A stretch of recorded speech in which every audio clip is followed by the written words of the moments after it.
Trigger warning. This podcast contains descriptions of various abusive situations. Listener discretion is advised.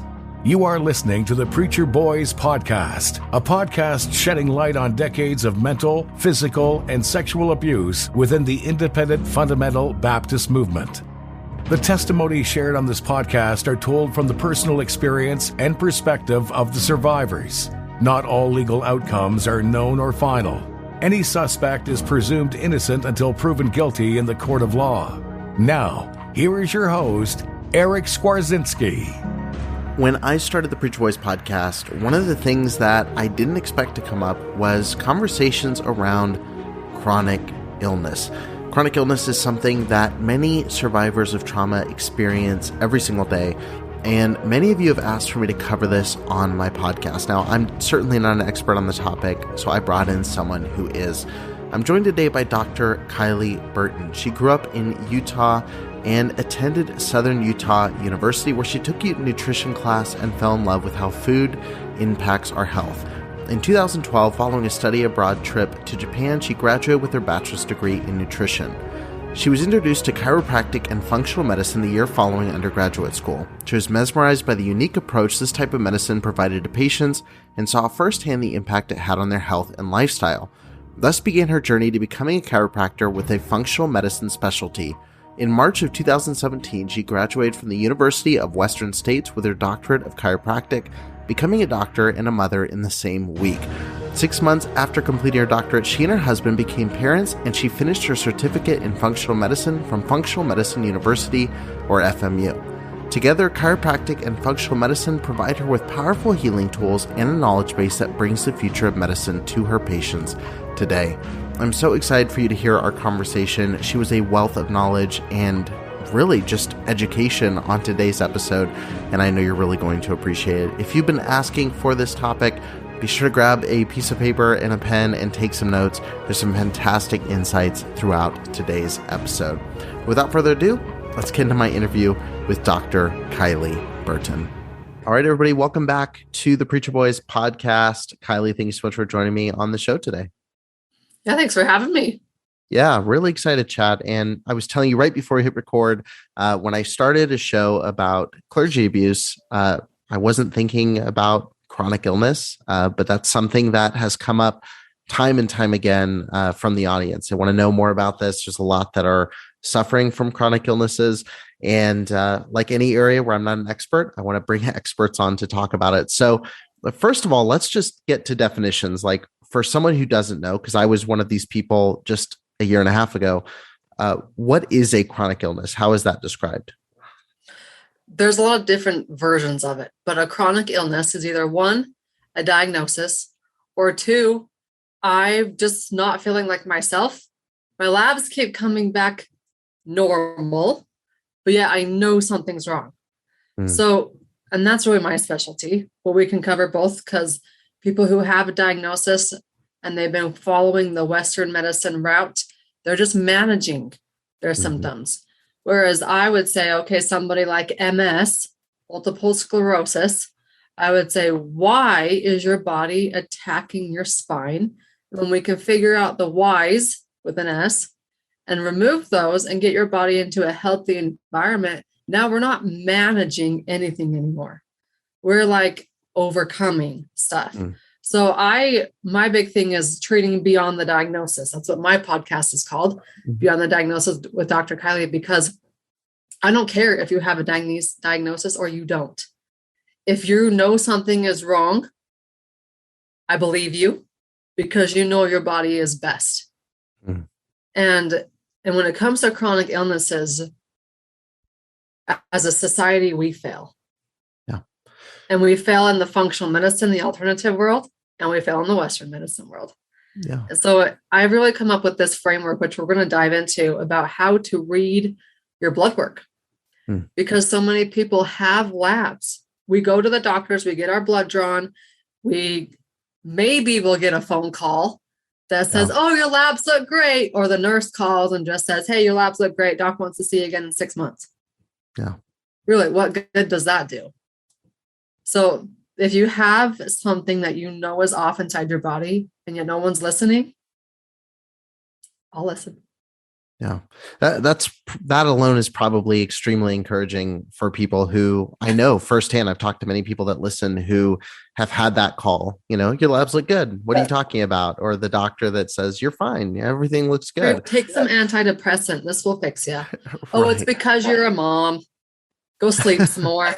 Yeah.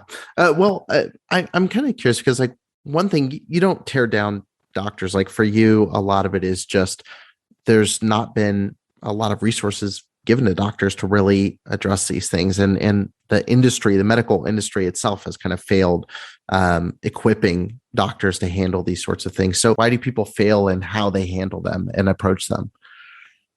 Well, the one biggest problem is we are all taught to seek after a diagnosis.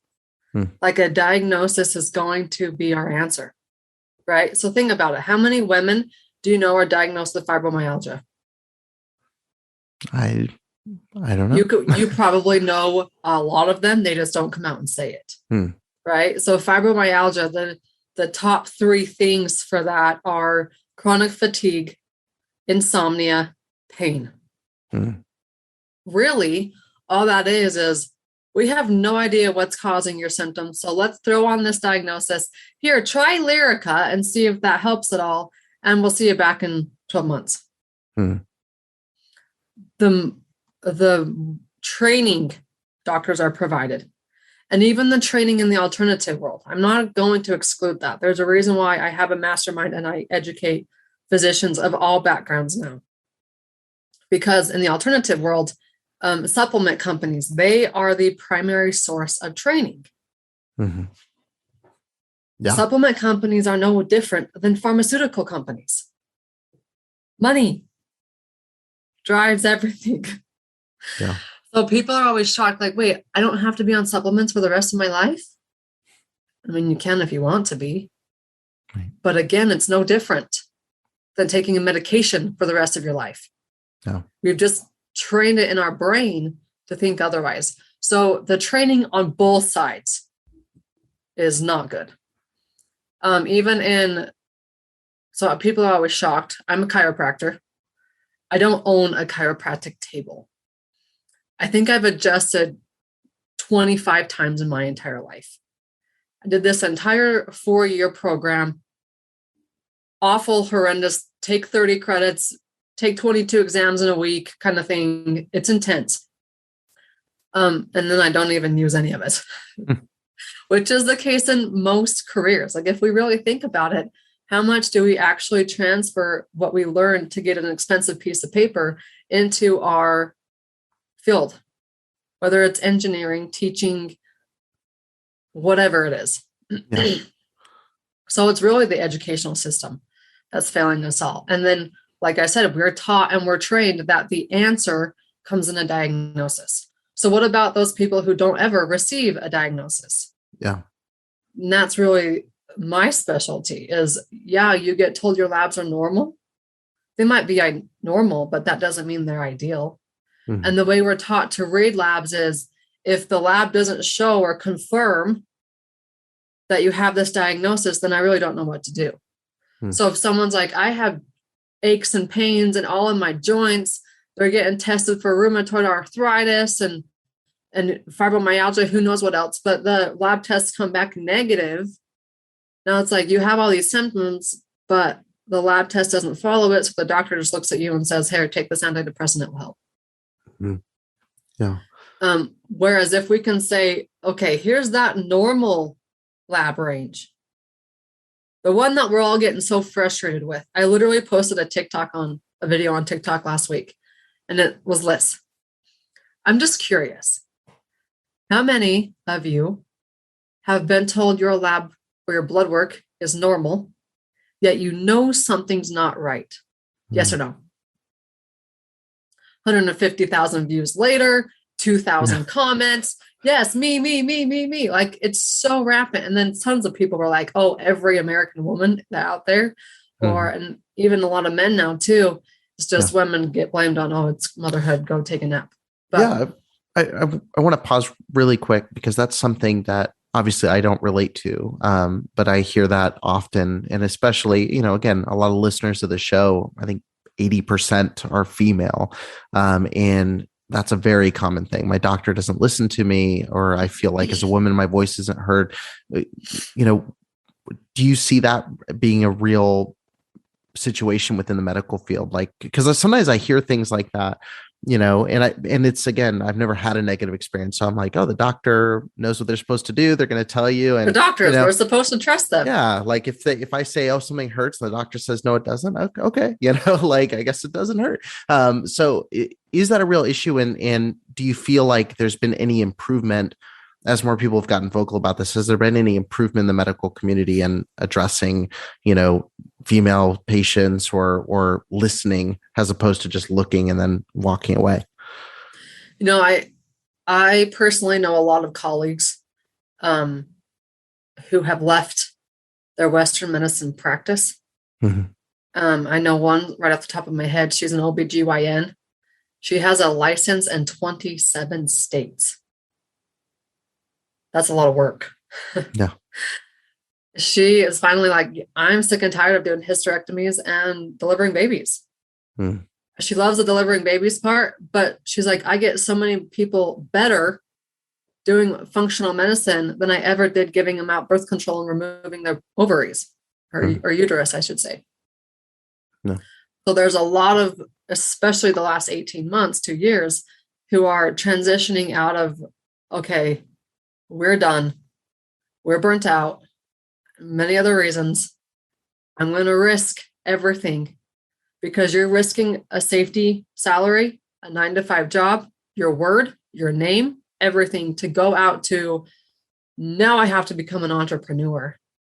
And I know my doctor thing really well, but I know this much about business. Yeah.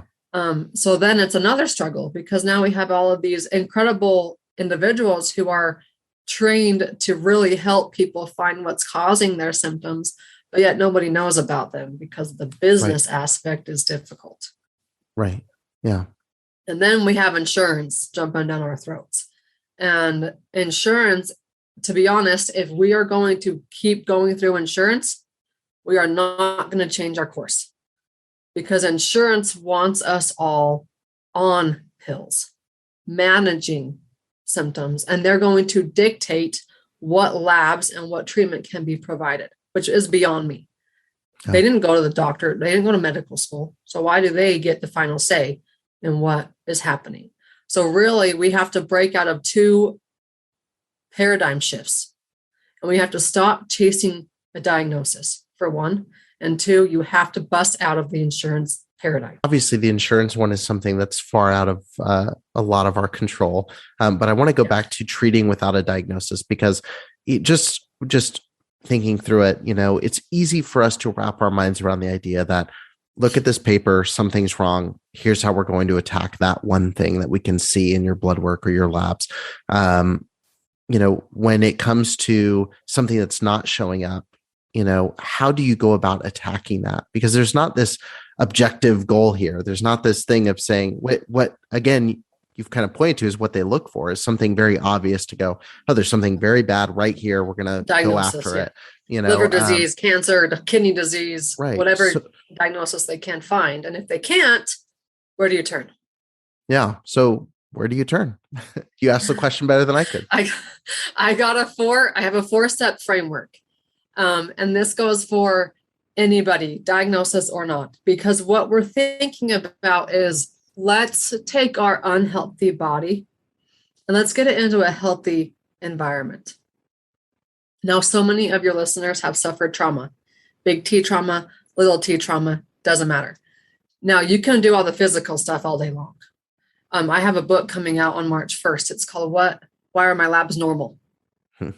And inside that book, I will teach you how to not only read your blood work, but in the last chapter, the labs can say one thing. However, there are instances like mindset, like trauma, that can skew how we feel physically, which can then skew the numbers.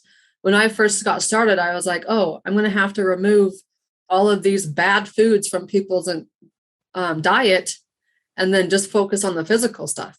Well, one, people aren't eating anything anymore. They're so desperate that they've eliminated so many other foods that my goal is to just get them to eat and to enjoy food again. food isn't the bad guy when we've made it out to be the bad guy for so long. So the first part is food. And then the second part is I would have never even imagined how our emotional health plays into our physical health. And it's so important to me now that when people work with me, I have a program where we include the emotional releasing and the mindset changing and the overcoming the trauma is included with all of the physical stuff. But when you can combine the two of them, your results are pretty powerful. So back to that framework. No matter what your scenario is, this is where you want to start. Step 1, vitamin D, iron, and mitochondria. We're going to call them the supportive guys. All right. These things that our body needs that we are all lacking in. Not all of us, but a lot of us are lacking in. Vitamin D is required in every single cell in the body. Without it, our cells can't function. Without it, our immune system can't function. It's very important. So if you go into your blood work, I'm a really big fan of blood work. Normal labs, they're perfect. Your blood work, the normal lab range for vitamin D is between 32 and 100. Yeah. Wow. I guarantee at 32, at 42, you're going to feel like crap. Yet you're normal. When I like to get patients and anybody who's listening to me, I want to see their vitamin D status around 80. I've even seen vitamin D statuses in the high hundreds.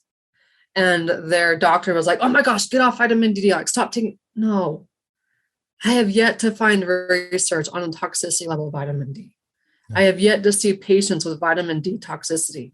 And finally, I'm starting to see MDs come around where the vitamin D prescription dose used to be 50,000 IUs one time a week.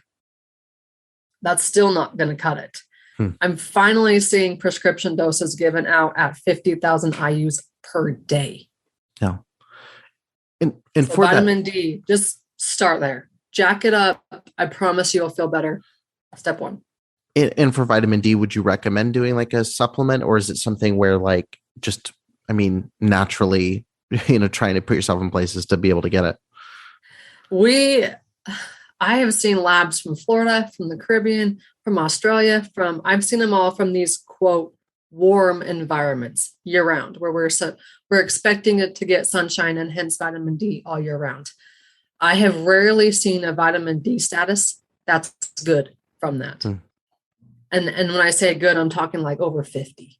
Okay. Our bodies, just because of genetic variations and because of the junk in the air, we're just not good at making vitamin D from the sunlight anymore. So we're so depleted. And then we hit, January and February and March, and we're all getting sick. I'm out in Utah and half the state's sick. Yeah. I just got over whatever you want to call it. I don't care what you call it, but our immune systems have nothing to do its job.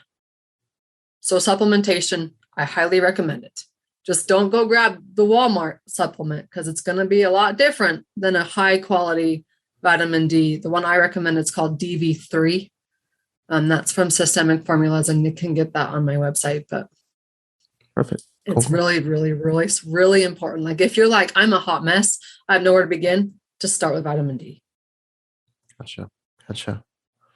Cool. Yeah. No, that's really helpful. And for anybody who's, approaching this, that's a step 1. But one of the things that has come up in conversations with people when I'm discussing this topic, or I'm listening to them discuss the topic and talk about what they're kind of experiencing. One of the things that they're told, even if they know I have the doctor says it's a chronic illness, they get told, it's going to be like this, like you're going to be able to manage it a little bit and, but it's not going to go away. Like this is not going away. This is your life. Get used to it. Right. There's no end in sight for this. This is, once it's here, it's there to stay. Is that an accurate statement? Is it something where there is some level of managing it, or is that something where, again, that's part of this, people need to stay sick for the system as we know it to kind of function? B. And I have to say this carefully, I'm not curing anything. I'm not treating any diagnosis. I'm simply, hey, you know what? Your body's fighting a lot of junk. And it might show up with symptoms that fall underneath an umbrella. And that umbrella is going to say, oh, you have MS, you have Parkinson's, you have chronic fatigue syndrome, you have Crohn's, IBS, whatever it is, whatever that umbrella says your symptoms fall under. I'm going to say, I don't really care what you have. Mm-hmm. I'm going to say, let's figure out, why are you so unhealthy? Why is your body betraying you? Mm-hmm. And let's just unravel it. Yeah. And you think about it like an onion. Depending on how big your onion is, depends on how long it takes. Because you've got to unravel these layers of our health in order to get our body in a healthy environment. And when you can start unraveling, like I have a mom with MS, not my mom, a patient with MS. She is in her early 40s. She got diagnosed with MS at 36, and it literally took away her life from her. She had 4 teenage boys, and she could not go outside. If it was greater than 72 degrees, the heat would cause a flare. So literally there goes, half her year with her kids. We were able to figure out her vitamin D was in the tank. We jacked that up. Her iron status, her body wasn't absorbing any iron. And underlying it all were some parasites. And I could find all of that in her regular blood work. So it's going to be different depending on everybody. But whatever the labs, the blood work says, that's what we do. So we conquered those 3 things. And like in 4 months, she texts me and she says, or emails me, people don't get my phone number. She emails me and says, hey, I just want to let you know, right before I got diagnosed, my husband and I did this bike ride. We love biking together.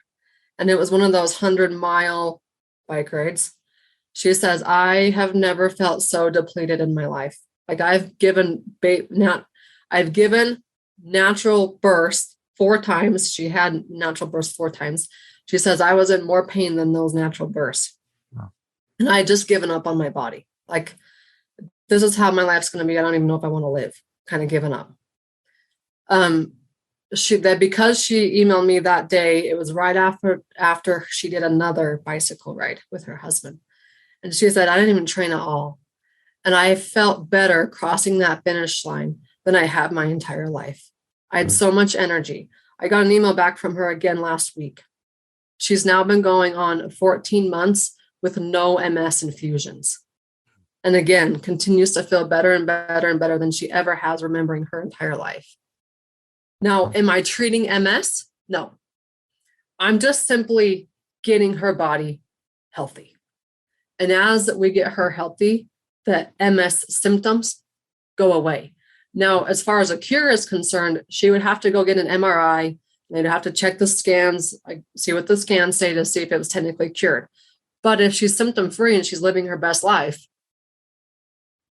do you really want to go put yourself underneath the same system that was giving her injections once a month? And after every single injection, she's bedridden for 3 days. Yeah. That's the difference. Right. So it's getting this mindset of, what is it going to take for me to just become healthy? Yeah. And as I become healthy, what symptoms are just going to go away? And my favorite question people always ask, Kylie, what causes this? I don't know. And I don't really care. Yeah. My big thing is your body's presenting. You have a migraine. You have chronic migraines, say. What's the cause of chronic migraines? You Google that and you're going to come up with a lot of answers. Yeah. And it's because there's no one size fits all. I can't say, oh, well, go take this because you have a migraine. It's going to work. Or this is why you have migraines. It really is based on an individual level. And it's typically not just one cause. Like I said, we did iron, vitamin D, and parasites with her. That's what really kickstarted her body into this healthy environment. So it's just a matter of what's needed with you as an individual. And then along with the physical healing, you got to heal the emotional aspects as well. Yeah, that's a huge part of it. And you mentioned almost everyone you've worked with that has a chronic illness. You were telling me there's usually some background of trauma. And obviously, again, like even noticing like, okay, your iron's low or your vitamin D's low, that's still something you can kind of say, okay, we have an objective. We want to get those numbers up. When it comes to an emotional effect or a trauma, that can't be as easy, because there's no test right for that. And like, your emotional strategy is like 10 out of 100. There's no test for it. So how do you approach that? How do you approach somebody? Because even then, like identifying it's not even really the problem, because again, most people I talk to go, I was molested as a child. That's a very definitive thing that affected them heavily throughout life, or, oh, this happened, or there was abandonment here, or some kind of betrayal trauma here. How do you go about, once you identify that, working on the mental side of that so it can benefit you on the physical side? Because I feel like that's where people get kind of stuck. Yeah, it's either physical or mental, but you can't combine physical, mental, emotional. You can't. I mean, it's a team effort. And I have a team underneath me. I work with different people. I'm really good at the physical stuff. I don't want to be your counselor. I don't want to be that person. I've hired somebody to do that. But when people come work with me, I never work with them one-on-one. It's typically through my academy. So I just give them the tools that they need, help them through. But I'm just a team member that they have. And it's a matter of getting the right people among your team for you individually. Someone where you're working with a counselor. I personally love mindset coaches a little bit better. Nothing against counselors. And in fact, I've got a couple counselors inside my mastermind that are combining their counseling with the physical, and they're going to get crazy cool results because of that. But the mindset too, just thinking about occurrences in our lives a different way, and taking instances from a negative and turning them into a positive. For example, one of my instances was I took a lot of lab tests. I mean, I took a lot of tests in a 4-year period, hundreds and hundreds of tests within my 4-year doctorate degree. And one of those tests, National Board Exams, Part 3, I failed. But because I failed it, I had to wait like 6 months before I could get my license.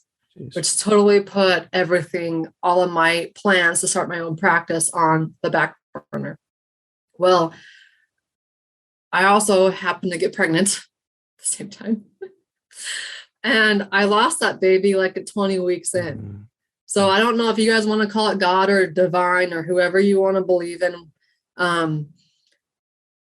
He knew for me that I needed to take care of my physical health with this pregnancy and what happened with the loss versus running a practice. So because I failed that test, I was not running a practice at the same time I was going through that.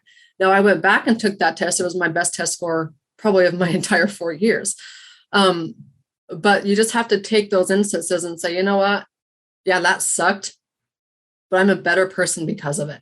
And I can say that, I mean, my husband has been through just about every big T, little T trauma you can ever imagine. And he's worked with so many counselors. He continues to do counselors and he changes, sometimes a counselor is really good for him for these 6 months. And then he graduates and needs a different perspective and needs to go somewhere else. And that's totally fine. He's been doing group stuff. For me personally, I have a lot of money blocks. I didn't know that. I did until you start asking people for money when you're running a business, right? So I've done more of the mindset thing with the money blocks, but we all have them. Mm-hmm. We all have to conquer them in one way or another. And when you can combine the physical plus that, man, life can change for you so drastically. Yeah. Yeah. Mindset's absolutely huge. And it's one of the things, ironically, that's, and I'm a big advocate for, speaking to certified counselors and, actually people that know that's, I mean, it's all your health, it's you need to talk to someone. Like having a best friend you tell stuff to isn't a replacement for that. I don't feel, and I'm a big advocate for, talking to professionals that can help you through that. But one of the things that's been really helpful for me mindset wise has been being in the business world and working with a lot of coaches and, even coaching, because I coach people in the business setting. I know people that listen to the show have no idea what I actually do for a living. But that's one of the things I do is I'm coaching people that are high performers or high performing real estate agents or business owners, entrepreneurs, and I'm helping guide them through different processes in their marketing and things like that. And, sometimes the advice I'm giving them, I'll be like, oh, why am I not thinking about it this way? Or why am I not approaching things this way? Or why do I not change my perspective around this? And it's incredibly valuable how you approach things and the mindset you're coming into situations with. It literally, for me, I mean, not to sidetrack too much, but I mean, like 2020 for me hit like a train, like I felt smashed by it, and my mindset going into this year was so different, and mentally and physically, I feel so much better than I did in those early months of 2020. Yeah. And as a business owner, you at the beginning of the year, you always mark out your goals and what numbers you want to hit for the year. And I did all that. And then I just looked at it and I shredded the paper and I said, I don't want to be focused on this stuff. No. I want to just enjoy the journey. Mm-hmm. Whatever the journey is in 2022, I just want to have impact, help people overcome diagnosis or not, to teach as many people as I can how to do this and what the normal labs really tell them, and then see what happens. Yeah. But just, especially as a high thinker and type A personality who's always striving to always be the best is never good enough for us. Yeah. We're always like, oh, I want to hit 1 million. Okay, we hit $1 million. Now we're going to hit 5 million. Like, yeah, this is never good enough. So no matter if you're an entrepreneur or not, or wherever you are in life, I always say now that the only way to measure success is to measure backwards. And now it's like, I'm here. I know a whole lot more now than I was a year ago. Mm-hmm. I got a book coming out. I got a mastermind. I mean, it was me overcoming my own barriers I was placing in front of me. And that's really what it is in any stage of life. We're our biggest barrier. Mm. And if we can overcome and just say, you know what's possible? And my thing this year is, God, show me what's possible. Because I don't know. I'm human. Yeah. You know everything. So just show me what is possible and then let things unravel. And we can do that with all of our lives. Another example that a lot of people will resonate with is, I'm 32 years old. 10 years ago, I would have given anything to have a family and to have kids. Hmm. So 10 years ago, that was my dream. I'm living my dream right now. I have more dreams and different dreams. So it's always remember, no matter what your story is, to look back and say, dang, I've come a long ways. And I need to be proud of myself for that. Yeah. Yeah, that's huge. And that's something that everybody, including myself, that's listening or involved with the show needs to hear because, so many came out of situations where they were told the opposite, where they were told, you're not going to go anywhere. You're going to leave this situation. You're not going to be anything or achieve anything. And I just look, there's so many cool people listening to the show, and so many cool people that have made incredible progress and feel stuck. And that bums me out because I'm like, you're awesome. Like you've come so far. I don't want to take too much of your time, but I am curious for someone who is sitting here and going, this all sounds great. And I'm so glad that, within the first 5 minutes, it was validated that I am not crazy. Like I am feeling something that's real. I'm so glad to hear someone with a DR in front of their name acknowledge these things. That's a good thing.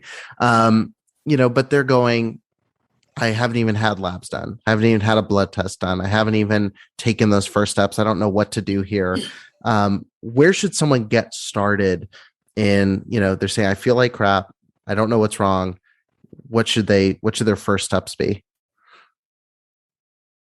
So let's go back to that framework and we'll just finish it out really quickly. So step 1, you got to support the body with what it needs. Iron. And the reason why iron is because we have to have iron to get oxygen to all cells of the body.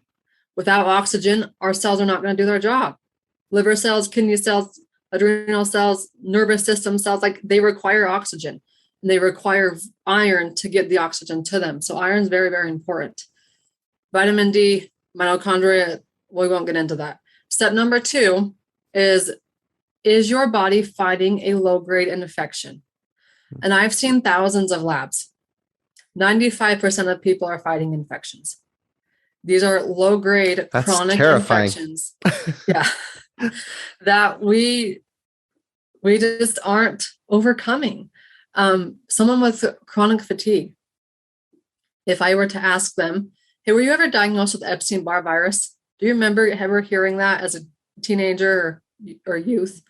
Oh yeah. I didn't pay attention to anything as a youth, so I probably did. But well, a lot of women will say, I think I had it at like 18, or someone says 24, or whether you have it or not, it doesn't matter. Low-grade virus is the number one reason for chronic fatigue. And you can find that inside your labs. If you were to go to my website at drkylieburton.com, there's a free blood work cheat guide.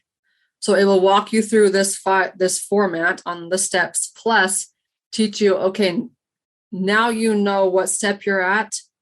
Go inside your labs and see if this is you. And if it is you, here's what to do, kind of thing. Yeah. So step number 2, infections.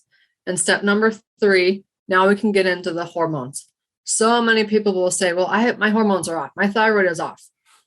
That's just one system in our body. And our body is made up of lots of systems that all work together. And the reason why infections are before hormones is because 1, they're so common. And 2, infections can destroy any system, any cell, any organ, any tissue of the body. So unless you clear those out, other attempts to feel better aren't going to help. Or they might help temporarily, but you reside back to where you felt a month ago before starting whatever supplement you just started. So, and then once you get the hormones balanced, now we can go in and we can do a detox.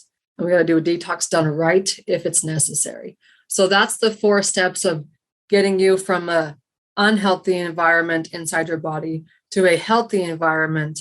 And now you can just watch as symptoms just start to resolve. And you can get all of the puzzle pieces of the things that you need to do to get your body healthy inside the normal blood work. You just got to have the right person reading it. And there's only one of me. So I try to educate and teach not only practitioners, but anybody who wants to come learn what their real labs say, their normal labs say. Go grab the book when it comes out March 1st. Why are my labs normal? And then 2, grab the free blood work cheat guide at drkylieburton.com. And that will teach you what your labs are really telling you. That's super fascinating. And it's I have such an urge to get blood work done right now. Go get blood work. Do you recommend that for everybody? Like even people that would say like, I feel pretty good. Would you recommend them still do it just to see where they're at? I mean, the only blood work I personally get on myself is when I'm pregnant and they do regular blood work. I'm not one of those that needs to go in and see my numbers just because I'm peeved about it or I need to know.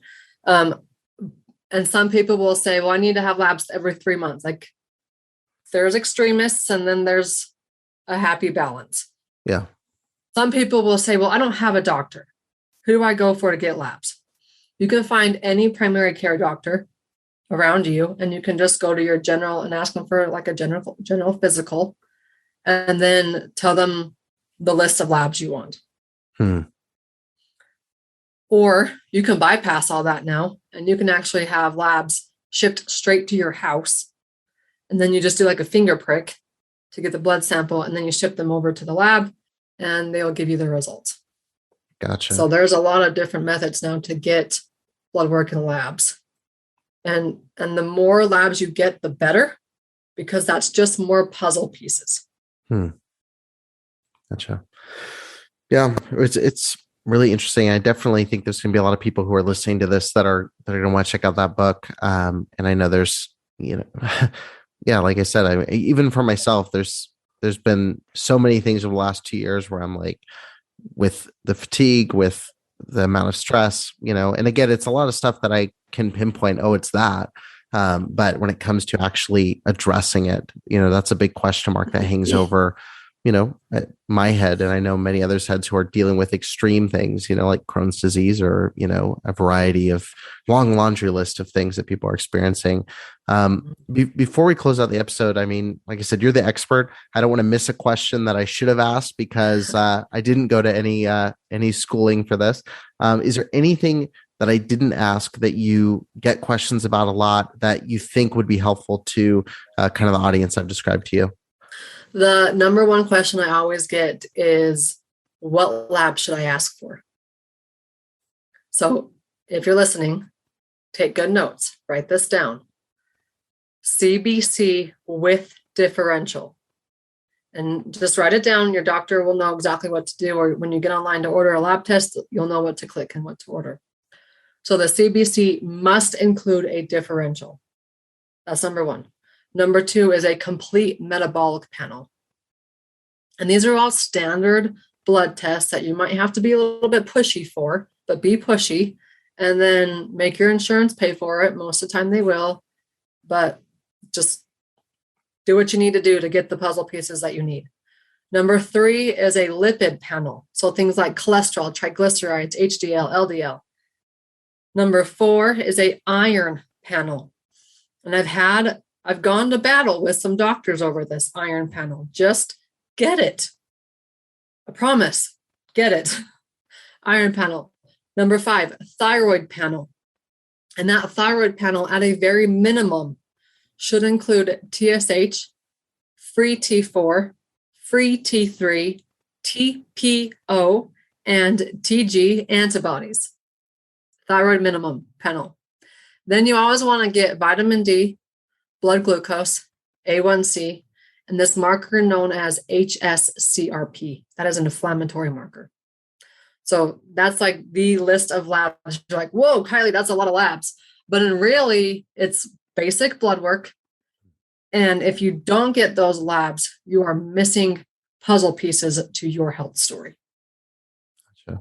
That's super helpful. And exactly why I asked, is there anything I should say? Because that would not have just rolled off the tip of my tongue. But I do this a lot. So yeah.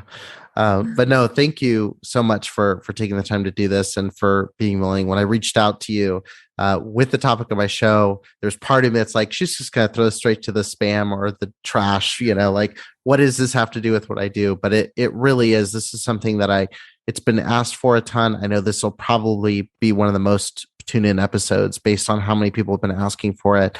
And I definitely hope people will check out your book, your website, and all the information out there. And I'm going to be digging in a little bit deeper after this episode. So thanks again for doing this and for sharing with my audience. Yep. Thanks, Eric. Thank you for listening to the Preacher Boys podcast. If you appreciated the content on the show, please leave a review on iTunes. And don't forget to connect with us on Facebook, Instagram, or Twitter with the handle @PreacherBoysDoc. Additional information can always be found on preacherboysdoc.com.